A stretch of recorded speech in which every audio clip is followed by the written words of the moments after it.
I was standing at the altar in my white dress, watching my groom's face turn pale as I connected my phone to the projector. His mistress tried to run, his mother screamed. But when I revealed my truth, the one nobody saw coming, even the billionaire who thought he knew everything, collapsed right there in front of 300 guests. "Hi, I'm Charlotte." And everyone thought I was a poor, naive girl who got lucky when a billionaire fell in love with me. They had no idea who I really was. They treated me like garbage because they thought I was nobody. But my wedding day became a battlefield, and trust me, I came fully armed. What happened next destroyed multiple families and exposed secrets that had been buried for decades. If you want to see how one wedding brought down an entire empire, you need to stay with me until the very end. And please, hit that subscribe button right now because this story has twists you won't see coming. I promise you, don't skip even a second of this. Let me tell you who I really am because that's where this whole nightmare began. Everyone in that city knew me as Charlotte Hayes, the simple graphic designer who lived in a tiny apartment and drove a car that was older than most of my relationships. I wore clothes from normal stores. I worked a regular job. I had student loans. At least, that's what everyone thought. But that was all carefully constructed. Every single detail was a lie I'd been living for 8 years. The truth? My real name is Charlotte Marie Westbrook. And if you know anything about money and power, that name should make you pause. My family owns the Westbrook Empire. We have real estate in 3 states. My father's face is on magazine covers. My mother sits on the boards of 5 major corporations. I grew up in a mansion with 12 bedrooms and a staff of 20 people. I'm an heiress to a fortune that most people can't even imagine. So why was I pretending to be poor? Why was I living in a cramped apartment and working a job that barely paid my rent? Because when I was 19 years old, I watched money destroy my older sister's life. Her name is Jennifer, and she was beautiful, smart, and trusting. She fell in love with a man who seemed perfect. He was romantic, attentive, and he proposed after 6 months. My parents warned her to be careful, but she was so in love. They got married in a ceremony that cost more than most people's houses. 2 years later, Jennifer found out the truth. He'd never loved her. He'd researched our family, targeted her specifically, and married her for one reason only: our money. He spent 2 years playing the perfect husband while slowly gaining access to her accounts, her trust funds, her everything. Then one day, he emptied everything and disappeared. We're talking about millions of dollars, just gone. We hired investigators, lawyers, everyone we could find. They never found him. But the worst part? The money didn't matter. What mattered was what it did to my sister. Jennifer stopped talking. Not because she couldn't, but because she didn't want to. She'd trusted someone completely, and he'd destroyed her. She just sits by windows now, staring out at nothing. Sometimes I visit her and tell her about my day, and she'll look at me with these empty eyes. That's what money did to her. It painted a target on her back, and someone took aim. So I made a decision. If I ever fell in love, that person would love me for who I was, not what I had. I created a complete fake identity. I moved to a different city where nobody knew the Westbrook name. I got a real job, a real apartment, a real life. And for 8 years, I was just Charlotte. Not an heiress, not a billionaire's daughter, just me. Then I met him. His name was Julian Pierce. And God, he was everything I thought I wanted. I was at a coffee shop, working on my laptop, when he sat down across from me and said, "Is this seat taken?" He had this smile that made my heart skip. We talked for 6 hours that day. He told me he was a tech entrepreneur, that he'd built his company from the ground up, that he believed in working hard for everything you earned. I fell for every word.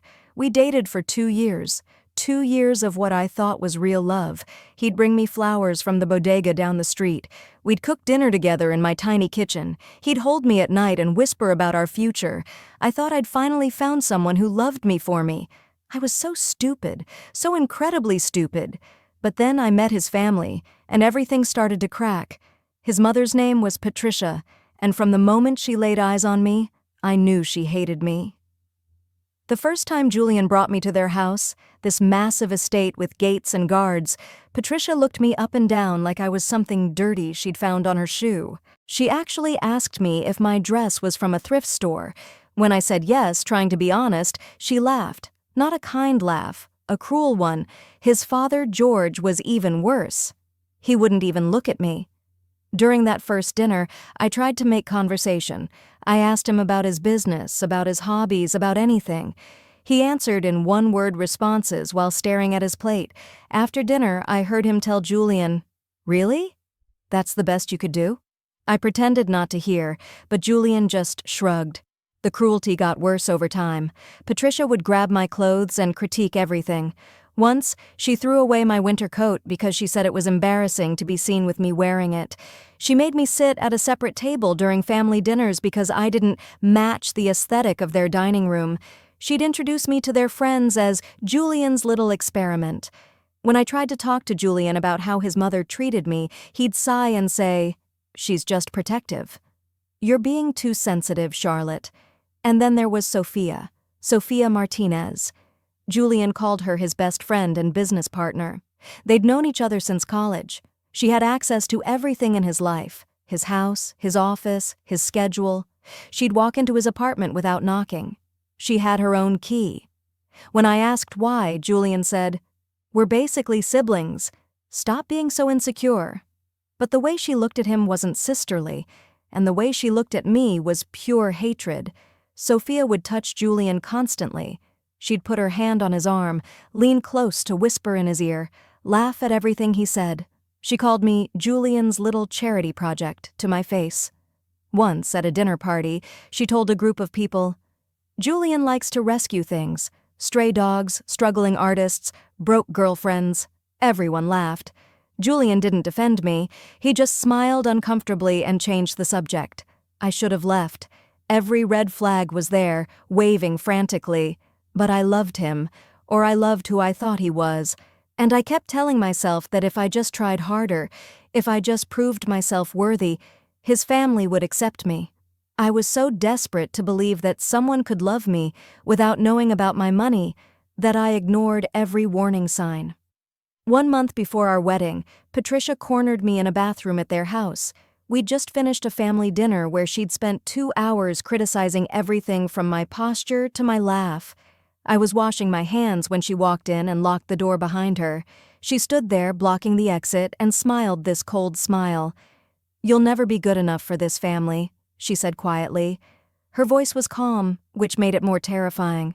"We're only tolerating you because Julian insists on this charade, but marriages fall apart, dear, and when this one does, you'll leave with nothing. Not a penny, not a memory, nothing." She grabbed my arm then, her nails digging into my skin hard enough to leave marks. "After you sign those papers at the wedding, you belong to us.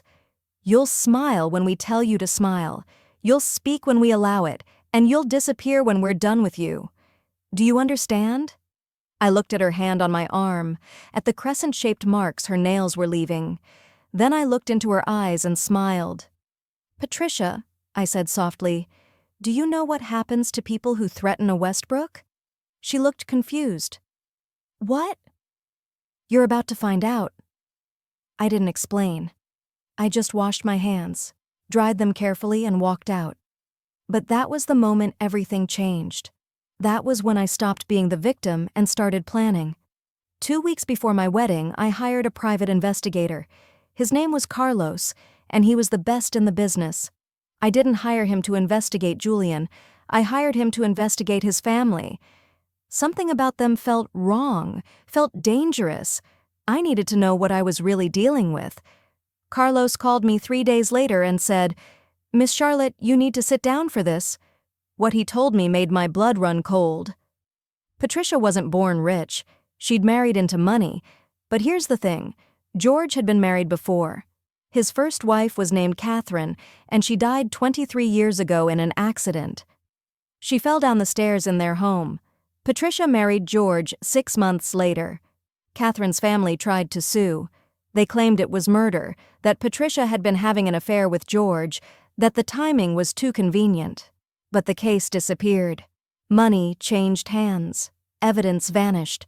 Witnesses suddenly couldn't remember what they'd seen. And Sophia? She wasn't just Julian's business partner. She was Patricia's niece. Patricia had planted her in Julian's life when he was in college. Every major decision Julian made, Sophia influenced. Every girlfriend he'd had before me, Sophia had destroyed. One girl lost her job after Sophia made a phone call. Another had her apartment lease mysteriously terminated. A third one was offered money to leave the city and never contact Julian again. She took it, but I kept digging because something still felt off. 1 week before my wedding, Julian started acting strange. He'd get phone calls late at night and lock himself in the bathroom to answer them. He'd come home smelling like expensive perfume that wasn't mine. When I asked about it, he'd snap at me. "Why are you being so paranoid? Why are you checking up on me? Don't you trust me?" Then I found a hotel receipt in his jacket pocket. I was taking his suits to the dry cleaner when it fell out. The Rosewood Hotel, presidential suite, charged 3 times in 1 month, always on Wednesday evenings. We lived together. Why would he need a hotel room? I called the hotel, pretending to be his assistant, asking to confirm his standing reservation. The woman on the phone said cheerfully, "Of course. Mr. Pierce has the presidential suite every Wednesday from 6 to midnight. Should I continue the reservation after his wedding?" My hands were shaking so hard I almost dropped the phone. I thanked her and hung up. Then I did something I never thought I'd do. I went to Julian's office at midnight using the key he'd given me for emergencies. His computer was still on, logged in. I felt sick doing it, but I looked through his files. That's when I found the folder labeled C Project. Inside were dozens of documents about me, background checks going back years, financial investigations, family tree searches. He'd been investigating me for months, trying to find out if I had any hidden money or assets. But all his reports said the same thing. Subject appears to have minimal assets and no significant family wealth. He didn't know. He actually didn't know who I was. Then I opened his messages and my world shattered into pieces. There were hundreds of texts between him and Sophia. 3 more days and she signs the prenup. Then we're safe. That was from Sophia. Julian's response: "I almost feel bad. She really thinks I love her." Sophia again: "Please. She's a nobody. You're doing her a favor by giving her a life she could never afford." Julian: "Once we're married and she signs everything, we can go back to normal. I miss you, babe." Sophia: "I miss you too. Can't wait until this is over and we can stop pretending." I sat in his office chair, staring at those messages, and something inside me died. Or maybe it was reborn. I don't know. But I wasn't crying. I was calm, eerily calm. I kept reading. The family group chat was even worse. Patricia: "I can't believe we have to pretend to like this trash for 3 more days." She chews with her mouth open like an animal. George: "At least the prenup protects everything. When Julian divorces her in a year, she gets $50,000 and a used car. That's generous for someone like her." Sophia: "I'm taking bets on how long it takes before she signs. I give her 2 minutes after the ceremony. She'll be so grateful to be married she won't even read it." Patricia: "The stupid girl probably thinks she's Cinderella. Wait until she realizes she married into a business arrangement." Julian: "Let's just get through this. Once it's legal, Charlotte becomes useful in other ways. The Hong Kong investors want to work with family men. She's perfect for that image. Stable wife, eventual kids, the whole package." But then I found something that made everything else look like child's play. It was an email from Patricia to a lawyer. The subject line was, "Prenup modification urgent." The email said, "Modify the prenup as discussed. Make sure Clause 7B is activated and properly documented. We can't have any complications." I looked up Clause 7B in the prenup document. It said that if Julian died within the first year of marriage, everything would go to his designated beneficiary. Not his wife, his designated beneficiary. And when I checked who that was, I saw Sophia's name. There was also a life insurance policy attached. $10 million, payable to Sophia if anything happened to Julian in the first year. They weren't just planning to humiliate me. They weren't just planning to use me for Julian's business image. They were planning something much darker, and I was standing right in the middle of it. For the first time in 8 years, I called my father. It was 3 in the morning. He answered on the first ring. "Charlotte? Baby girl, is everything okay?" "Dad," I said, and my voice was steady, "I need the family lawyers. All of them. I need them at my apartment in 2 hours." "And Dad? I need you to trust me." There was a pause. Then he said, "I'll be there in 1 hour." My father arrived with 6 lawyers, 2 investigators, and my mother, who'd been crying. She hugged me so tightly I could barely breathe. "My baby," she whispered, "we've missed you so much." I hugged her back, but I didn't have time for emotions. Not yet. We worked through the night. My lawyers went through everything I'd found. They discovered that Julian's company was built on fraud, fake investors, embezzled money, offshore accounts in 3 countries. Patricia and George were helping him launder money through their businesses. Sophia was cooking the books, creating false financial reports, hiding transactions. They'd built an empire on lies, and they'd defrauded 17 investors who'd trusted them. 12 of those investors had lost their life savings. One of them was a man named Mr. Peterson. He was 67 years old, retired, and he'd invested his entire retirement fund in Julian's company based on fake reports that Sophia had created. When the money disappeared, he couldn't face his wife. He left her a note saying he'd failed her, that he was sorry, that he couldn't live with the shame.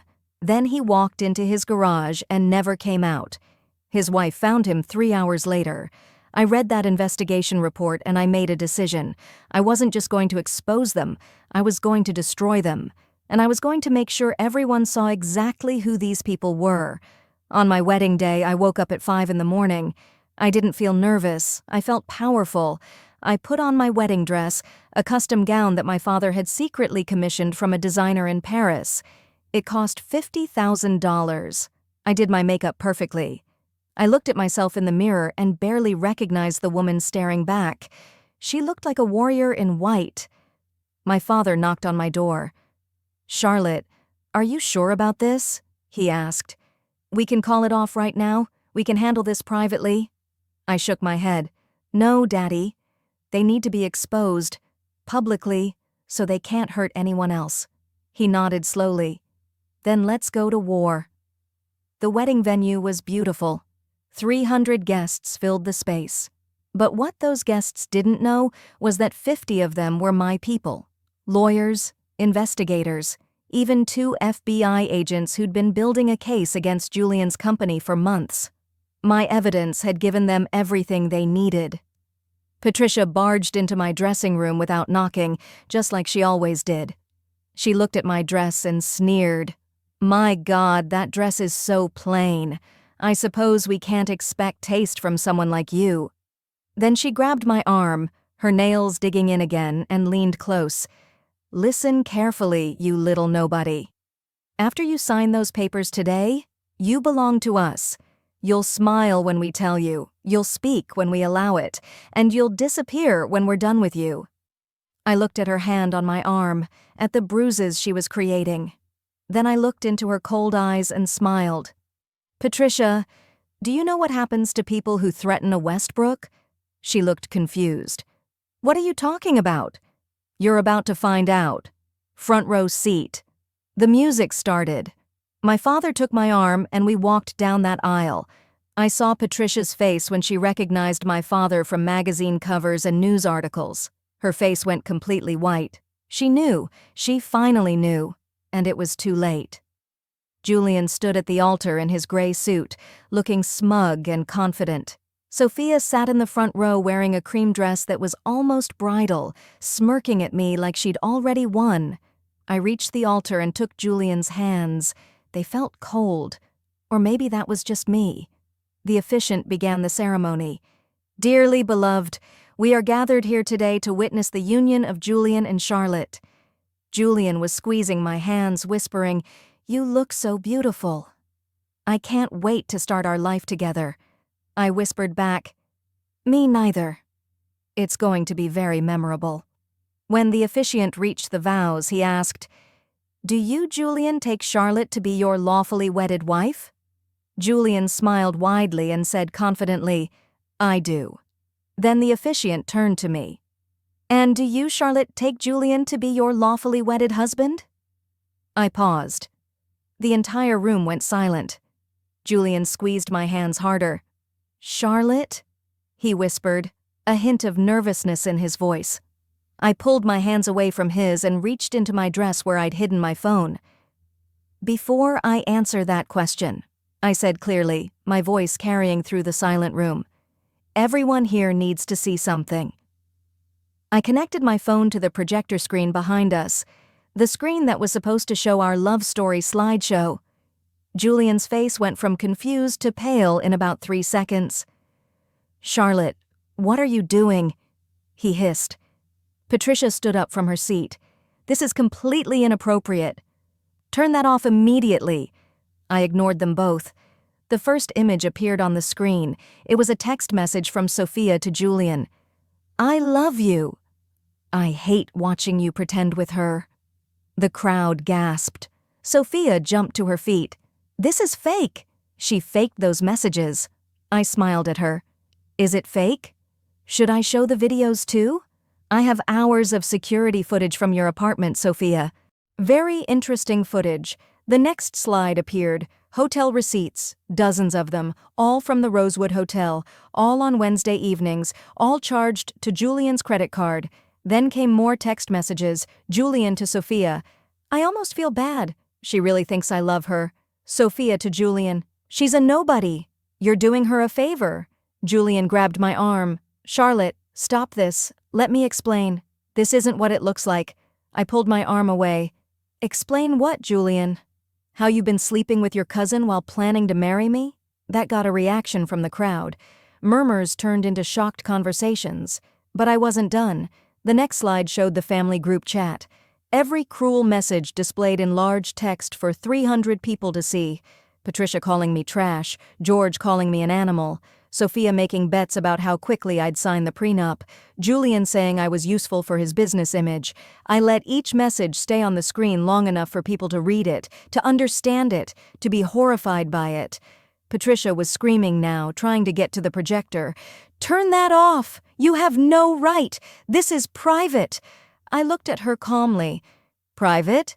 You want to talk about privacy? How about we talk about what you did to George's first wife?" That made her freeze. The next slide was a newspaper article from 23 years ago. "Socialite Catherine Pierce dies in tragic home accident." Below it was the police report that my investigators had found, the one that detailed suspicious circumstances, the one that mentioned a witness who saw Patricia leaving the house right before Catherine's accident, the one that showed money being paid to make the investigation disappear. The room erupted in chaos. People were standing, shouting, crying. But I raised my voice over all of it. "And now, let's talk about the business you're all so proud of."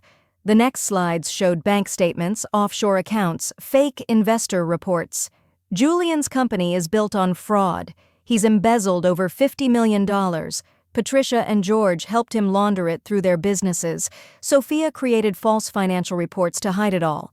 I turned to look directly at the FBI agents planted in the crowd. They were already standing, moving toward the altar. "Officers, I believe you have enough evidence now." One of them nodded.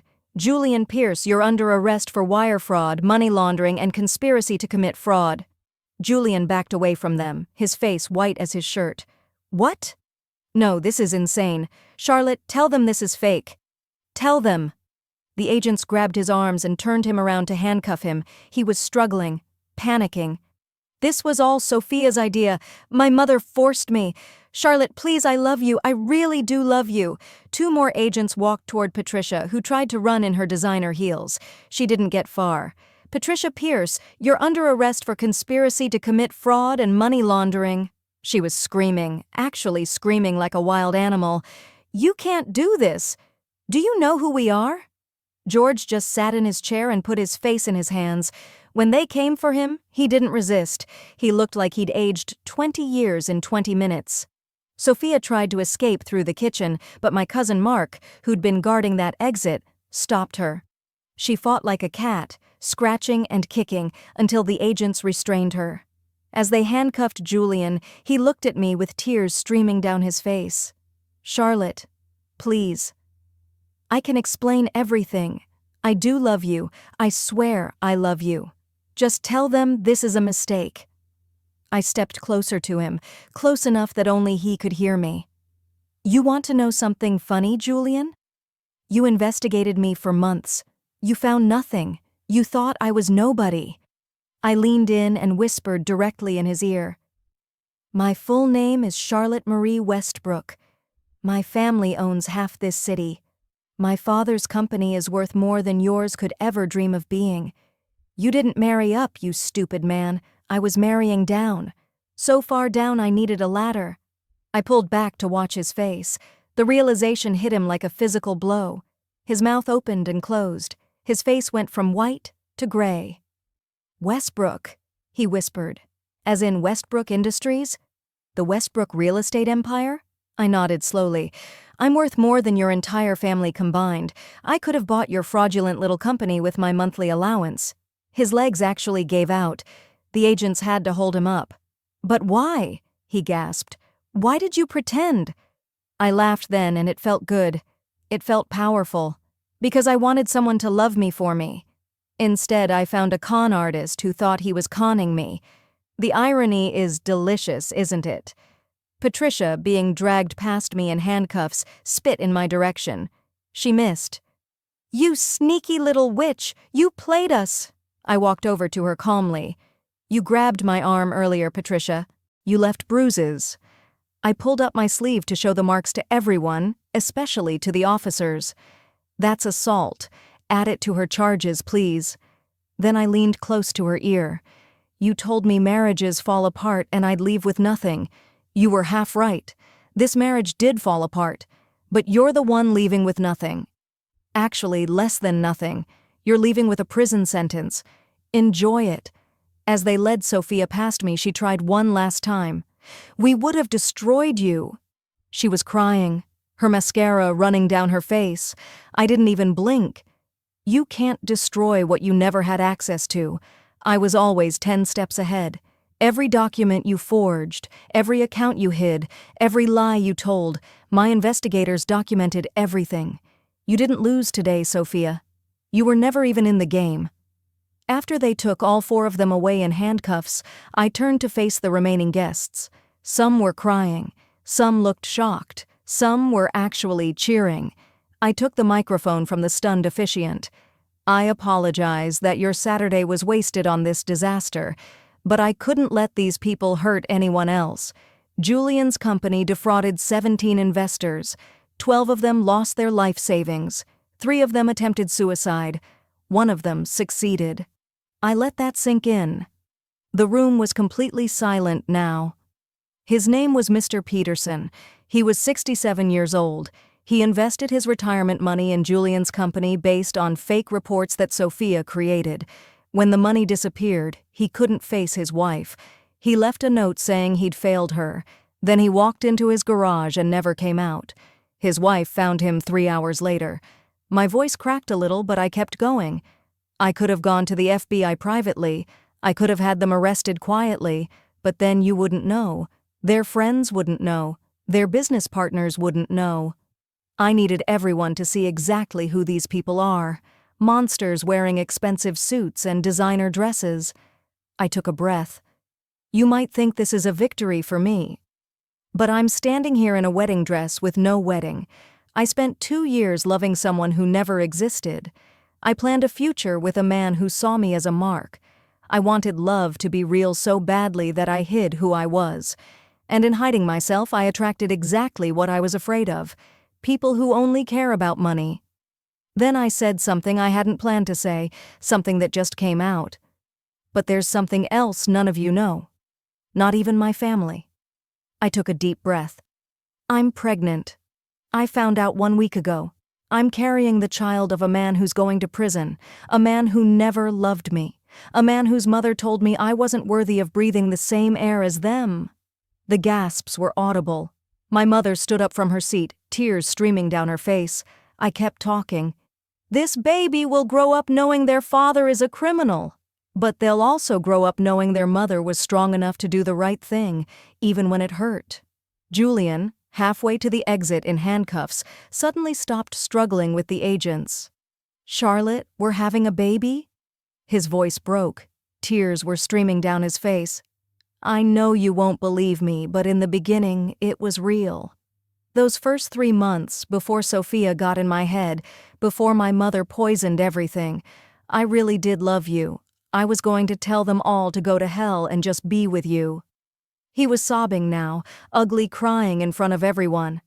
"But then they showed me their investigation on you. They convinced me you were also hiding something, that you were also a con artist. They made me paranoid and stupid, and I destroyed the only real thing I ever had." He looked at my stomach. "We're having a baby, and I'm never going to meet them. They're going to grow up hating me, and I deserve it. I deserve all of it." I walked up to him one last time. Part of me, a small stupid part, felt sorry for him. "You want to know the saddest part, Julian? If you'd just trusted me, if you'd just asked, I would have told you the truth. I was planning to tell you everything after the wedding. I was going to surprise you with who I really was. We could have had everything, but you chose them over me. You chose lies over truth. And now our child will pay the price." Then I pulled out one final document from my dress. I'd been saving this. "This is a DNA test. I had it done 3 days ago when I found out I was pregnant." Julian looked confused. So did everyone else. I smiled, but it wasn't a happy smile. It was sad and tired and done with everything. "The baby isn't yours, Julian." His face went completely blank. "What?" "Remember that work conference I went to 6 weeks ago? The medical technology conference in Boston? The one you said you were too busy to attend because you were meeting with investors?" I paused. "Those investors were fake, by the way. You were at the Rosewood Hotel with Sophia that night. I called you from Boston crying because I felt alone in a city where I didn't know anyone, and you hung up on me because you said you were busy." Understanding was starting to dawn on his face, horror replacing the confusion. "I met someone at that conference. His name is Andrew. He's a pediatric surgeon. We sat next to each other at a dinner. We talked for hours about real things, meaningful things. He told me about saving children's lives. I told him about my real dreams, my real fears, and for the first time in 2 years, someone actually listened to me." I felt tears on my cheeks now, but I kept talking. "We spent one night together. Just one. It wasn't planned. It just happened. And I felt so guilty afterward. I almost told you 100 times. But now I'm glad. Because this baby doesn't have to be connected to you at all." Julian looked like I'd physically stabbed him. "So you cheated on me?" His voice was small, broken. "You're standing here exposing me for cheating and you cheated too?" I nodded slowly. "Yes, I did. I made a mistake one night when I was lonely and you were with your mistress. The difference is I felt guilty. I was going to confess. You never were." I looked at him one last time. "So you see, Julian, you lost a wife who was secretly rich. You lost your freedom. You lost your company. You lost your family's reputation. And you lost a baby that was never even yours. That's what happens when you play games with people's hearts." I started to walk away, then turned back. "Oh, and one more thing. Andrew, that doctor I met, he knew who I was from the beginning. My father introduced us 3 years ago at a charity event. He loved me when he knew I was rich, and he loved me when I was pretending to be poor. He found me after that conference and told me he couldn't stop thinking about me. We've been talking. He already knows about the baby. He's asked to be in our child's life. He wants to be a father to them." I looked at Julian's devastated face. "That's what real love looks like, Julian. Someone who wants you in their life, not someone who sees you as useful. You should take notes for your next relationship. Oh wait, you'll be in prison for the next 15 years. Never mind. The agents led him away. He was crying so hard he couldn't walk properly. Patricia was still screaming about lawyers and how we'd all pay for this. George looked like he'd aged 100 years, and Sophia was spitting and cursing at everyone. I stood there in my wedding dress, in front of 300 people, and I felt lighter than I had in years. My mother ran up to hug me. My father was right behind her. "I'm so proud of you," he whispered. "You're stronger than all of us." My sister Jennifer was there too. I hadn't even known she was coming. She walked up to me slowly, and for the first time in 8 years, she spoke. Her voice was scratchy from disuse, but it was there. "You did it," she said simply. "You did what I couldn't. You fought back." Then she hugged me, and we both cried. That was 6 months ago. It's been quite a journey since then. Julian got 15 years for fraud and conspiracy. Patricia got 12 for money laundering and conspiracy. George got 10 and had a stroke in prison 3 months into his sentence. Sophia got 18 because she tried to destroy evidence after her arrest. They all appealed. They all lost. I'm 7 months pregnant now. My baby girl is kicking as I record this. Andrew comes to every doctor's appointment. We're taking things slow, figuring out what we are to each other. But he's wonderful. He's patient. He's honest. He holds my hand during ultrasounds and cries when he sees her moving on the screen. The 17 investors that Julian defrauded, I personally compensated all of them. It cost me $42 million. My father thought I was crazy, but I didn't care. When I handed Mr. Peterson's widow her check, she cried and told me, "You gave my husband justice. You gave him peace. That was worth every single penny." My sister Jennifer is talking again, not all the time, but she's trying. She's in therapy, working through her trauma. She told me last week that watching me stand up to Julian gave her hope that maybe she could heal too. We're planning to start a foundation together to help victims of financial fraud. We're going to call it Catherine's House, after George's first wife. People ask me all the time if I regret hiding who I was. They ask if I should have just been honest from the start, and honestly, I don't know the answer, because being fake helped me see who was real. My father, my mother, my sister, my friend Maya, and a man I barely knew but who chose honesty over everything else. They're still here. Everyone else is gone. Sometimes the worst day of your life becomes the best thing that ever happened to you, because it shows you the truth. And truth, no matter how painful, is always better than a beautiful lie. If you want to know what happened when Julian started sending me letters from prison, begging for forgiveness, leave a comment saying letters. If you want to know more about Andrew and whether we're still together, comment Andrew. And if you think I was wrong to hide who I was or wrong to expose them so publicly, I genuinely want to hear your opinion. Comment and let me know. Hit that subscribe button because my life is far from boring, and trust me, there's more to this story. Like how Patricia's secret daughter that nobody knew about showed up at my door 3 months ago looking for revenge, or how Sophia is trying to write a book about her version of events from prison. But those are stories for another day. I'm Charlotte Westbrook. Thank you for listening to my story. And remember, never let anyone make you feel small, especially when you're standing on a mountain they can't even see. I'll see you in the next one.